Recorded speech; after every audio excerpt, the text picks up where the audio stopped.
રહ્યા છો AB48 news. નજર કરીએ આજના મુખ્ય સમાચારો પર। ઝઘડિયા તાલુકાના ઉમરલા ગામમાંથી પસાર થતી રેલવે લાઇનની ફાટક ઉપર ખાડાઓ પડી જવાના કારણે સળિયાઓ બહાર આવી જતા વાહનોના ટાયરોને નુકસાન તેમજ રાહદારીઓને ઈજાઓ પહોંચી શકે તેવી પરિસ્થિતિનું નિર્માણ થયું છે, જેના કારણે સળિયાઓ બહાર આવી ગયા હોવાથી વાહન ચાલકો મુશ્કેલીમાં મુકાયા છે।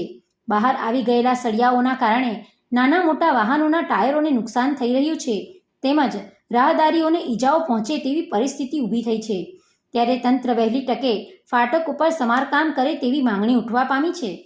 ઉમરલા ડુમાલા વાઘપુરા બજારમાં જે મેઇન જવાનો રસ્તો એ રેલવે અંકલેશ્વર રાજપીપળાની રેલવે લાઇન જાય છે, એની ફાટક ઉપર ખૂબ ખાડા ઊંડા પડેલા છે।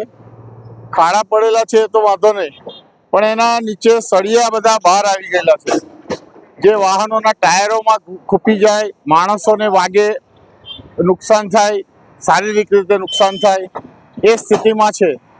અને રોજના હજારો વાહનો અહીંયાથી પસાર થઈ રહ્યા છે।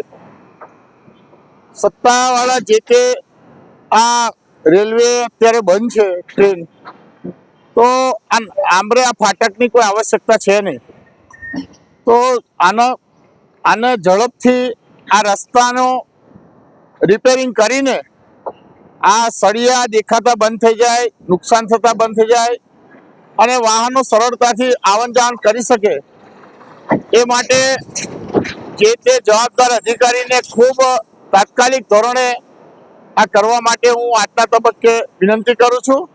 આપ પણ અહીંયાથી આ ગાડી લઈને પસાર થાવ તો આપણને ખ્યાલ આવશે કે આ ફાટક પર શું સ્થિતિ છે, સળિયા કેવા નીકળી ગયેલા છે, હું એ બતાવું છું। આ સળિયા છે, આ સળિયા છે, આ સળિયા છે, આ સળિયા વાગે એવા છે લોકો। Pintu Modi, AB48 news, Ankleshwar.